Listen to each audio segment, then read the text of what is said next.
Chapter 8. Return of the General. Draco scowled as he regarded himself in the mirror, brilliant sapphire blue eyes looking over his features. Scowl darkening, he threw open the tap and dunked his head under it, soaking his gel-slicked hair, running his finger through to break apart the thick clumps his hair had become after the gel dried. His fingers were gently battered away and two pairs of stronger pianist fingers started to run through his hair, breaking apart the thick strands and washing out the horrid substance he had put in it that morning. "Thank you." He kept his head under the thankfully warming water and received a gentle tug on his hair in return. "All right, I believe that most of it has been washed out. You will need to take a proper shower later to rid it of the rest." Feeling a towel being draped over his head, Draco stood up, running the towel over his hair, trying to get out all the excess water.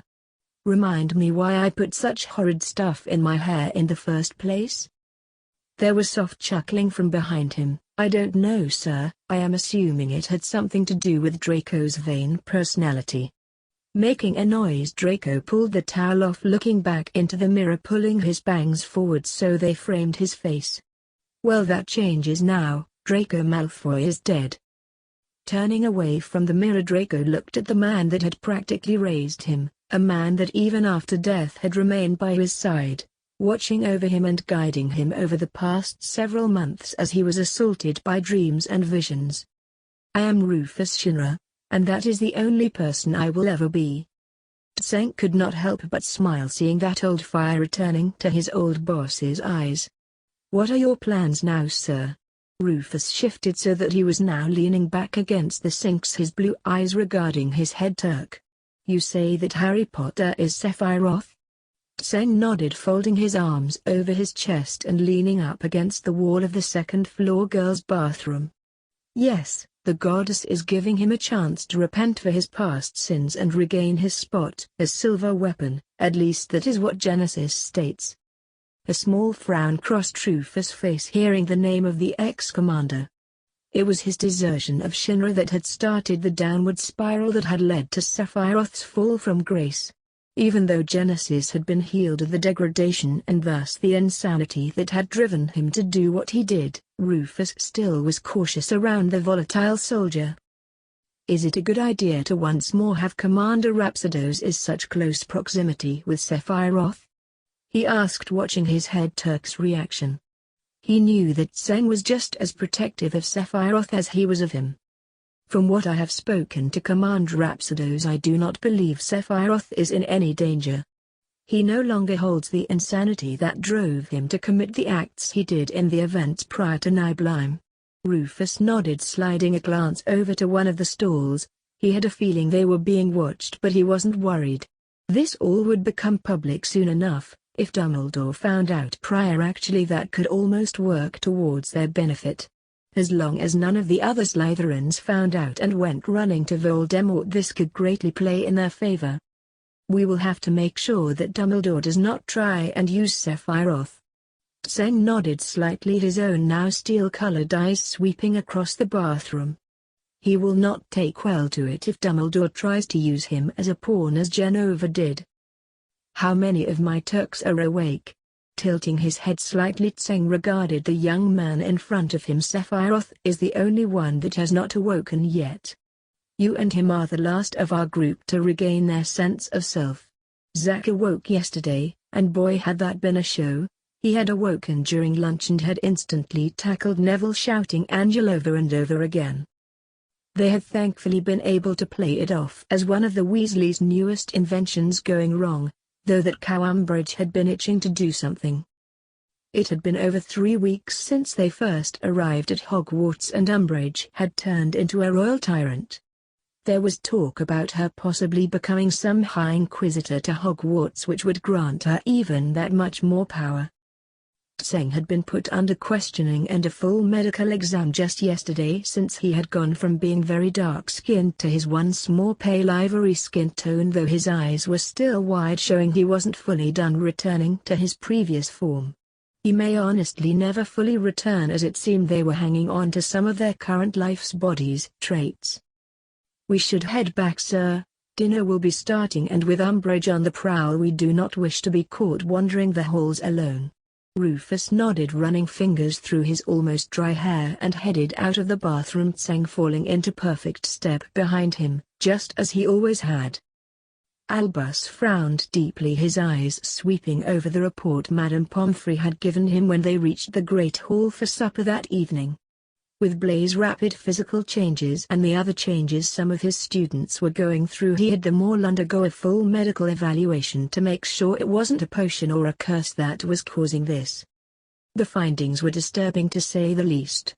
All the children had been found to have an almost radioactive substance in their blood. They all had varying degrees of the substance infused. Draco had been found to have the least amount, but still enough it would be impossible to remove it from his system without causing severe damage to his body. Dean, Blaise, Luna, Ginny and George were found to all have roughly the same amounts in their system, much higher than Draco's, with Blaise seeming to have the highest amount in his system. The substance in their blood was strong enough that when extracted it had started to burn through the vial. Harry, Neville and Fred are what disturbed him the most. All three of them were going through the most rapid physical changes. All three now had eyes that glowed as bright as a Luma's charm. Their bodies had shot up a good several inches over the past 3 weeks, as well as their bodies were starting to bulk up with muscles. Neville had turned into a walking juggernaut, though he was still as gentle as the day he first walked into Hogwarts. Fred was not far behind him, though wasn't nearly as tall, which he had been taller a few weeks ago, and not nearly as massive as Neville had become. Their blood, when it had been extracted, had instantly burnt through the vial. Neville and Fred's had also burned part of the way through the bed. Harry's had gone through the bed and started to eat away at the solid stone floor. Well, that explained what Dolores had been complaining about when she said that Harry's punishment had been a flop. He knew about the blood quill, but his hands were tied since the Ministry had taken so much of his power away as it was. Even more disturbing was what Severus had reported to him after the only occlumency lesson so far. Genesis Rhapsodos, a name that both Neville and Harry had known prior to the lesson, and Harry had several memories that were not his own of the man. Dumbledore's eyes darkened as he looked to the Gryffindor table. The students several weeks had been abuzz about a strange auburn-haired man that had possessed a single Blackwing going by the name of Genesis Rhapsodos. Neville and George were said to have recognized the man instantly and were overly familiar with the stranger who, according to Miss Granger, had a full copy of the original Lovelace, not simply the 4 small acts they knew of. The man had not made an appearance since then, but he had noticed 3 animagus wandering the ground over the past several weeks. The black wolf from the opening feast, a large blonde wolf, and a sleek snow leopard with a strange black wing marking on its left shoulder. Was it possible that, as Severus suspected, they had another Dark Lord on the rise that was targeting some of his students? If he was, there was no discernible pattern. Harry he could understand, who would not want the boy who lived to join their side. The others, though, while they were close to Harry in some way, why was Ron and Hermione left out? Would they have not been the most logical choice, being the closest to Harry out of all of them? Then there was Draco Malfoy and Blaise Zabini. What role were they playing? Setting his chin on steepled finger, he allowed his eyes to look over the group. Over the past week the group had grown apart from their normal cliques and now sat at the very end of the Gryffindor table. The 2 Slytherins included, much to their fellow housemates and Head's horror. The group even among them was segregated. He had noticed, one side of the table was always more filled than the other, and it was always the same people in the same order. On one side the table it was always Dean, George, Draco, Blaise, Luna and then Ginny. Across from them it was always Harry, Neville, and Fred. Blaise seemed to be the only one of the group that would switch up sides. Some days he would be sitting next to Draco, others he would move to sit next to Harry. As he looked at the boys he couldn't help but notice that they no longer looked like the boys that has arrived on the Hogwarts Express just a few short weeks ago. It was amazing really as he watched them interacting with one another. Seeing George getting that "I'm about to be sneaky" grin across his face, he sat up slightly wondering what the Weasley was about to do. He had been one of the more noticeable to change physically. While he was known for the shock of ginger hair as all Weasleys were known for, his hair now was nearly the color of most Malfoy trucks and had for the most part been cut so that it stood up in strange red spikes, though a small tail had been left at the base of his skull. His eyes had changed to a bright aquamarine that glowed faintly and a red mark had appeared under each eye. He also now sported a pair of goggles on his forehead wherever he went. Knowing he was about to die but he was bored, George waited until Harry was busy speaking with the puppy before snatching the last can of energy drink from Harry's side of the table. Knowing he had about 2 seconds to run for his life, George leapt to his feet and bolted for the head table, knowing if nothing else he could dive under it for some protection. Seeing movement out of the corner of his eye, Harry whipped around just in time to see his last precious can of crack being stolen by the damn red-headed slum fat. "Oh, you are so fucking dead, slum rat." Leaping over the table, Harry saw the damn rat was running for the safety of the teacher's table. "Oh, I don't think so." He felt power building in his left hand, not thinking about what he was doing, only that he needed to stop the slum rat. Harry threw his arm forward, a blinding green light shooting from it. Feeling the hair rise on the back of his neck, George threw himself to the ground, the sound of metal slicing through the air whistling overhead where his head would have been only seconds before. Hearing people scream and loud gasps, George looked up and felt his jaw drop to the ground. Stuck in the solid stone wall jutting out between a horrified-looking McGonagall and Snape, who had thrown himself back into Flitwick, was a massive 7-foot Nodaki rocking gently from side to side. "Holy shit, watch where the hell you're throwing that, you!" George shouted. He was so used to having Masamune thrown at him it didn't even faze him that Harry had somehow summoned the massive blade once more. Blinking rapidly, memories started to flood into Harry's mind as he slowly walked up onto the stage, his eyes never once leaving the sword sticking out from the wall. Ignoring the teachers, which were telling him not to touch it, he reached out, gripping the handle. His eye flickered and slowly softened as his fingers ran almost lovingly along the thick black leather wrapping. Masamune. Gripping the handle, he ripped it from the wall, listening to the sweet mound the metal made as it cut through the air. To those that appreciated swords, it sounded like the beautiful blade was singing. The group at the end of the table was all cautiously standing, their eyes never once leaving Harry. George slowly pushed himself to his feet, his eyes staying on Harry. "General?" he asked tentatively. Last thing he needed was to end up like Cloud shish kebabed on the end of that sword. Harry, hearing this, slowly lowered his beloved Masamune, it resting just above the ground in his left hand, the long sword easily balanced in his hand, betraying its nearly 30-pound weight.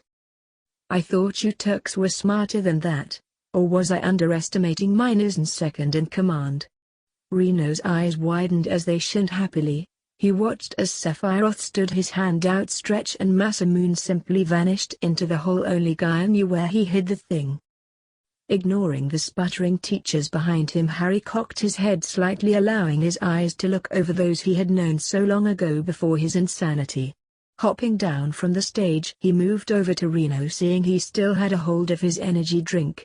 Before the red-headed Turk could even blink, a fist shoved itself into his gut. Gasping, Reno fell to his knees, clutching his stomach as he tried to get his air back.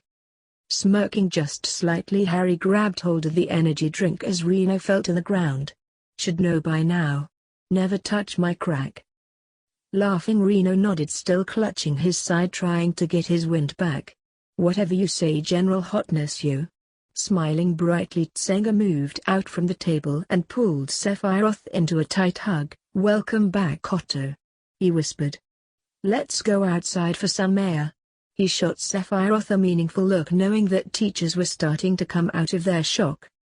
Sephiroth nodded, his eyes looking up and locking with Dumbledore's. They darkened slightly, knowing the man would try and pull something. He had been since they had first shown up at Hogwarts this year. "Hey Seph, I'll race you outside." Turning slightly, Sephiroth smiled, seeing the man that he had let down the most by his betrayal at Nibelheim. "Do you really think you can beat me, puppy?" Zack smiled widely before jumping to his feet and was off down the hall at a dead sprint, black and red robe billowing out behind him. Clenching his fingers, Sephiroth relished in the feel of having a solid body that was his own once more. He knew what this chance meant. This was the only chance he had to redeem himself for the madness he had caused when Jenova had overtaken his mind. The last chance to have the semblance of a normal life. Last chance to be with the one he loved. Shaking those thoughts from his head, he turned and sprinted after Zack. He would deal with that later. Right now he was going to enjoy the simple fact. He was alive. Well, I do hope you enjoyed the videos so far and video game content. And don't forget to subscribe, hit that like button, and leave a comment down below. And I noticed 40% of you guys are not subscribed to the channel. If you can, please subscribe to the channel. It'll help me and help the channel grow. Until next time, goodbye!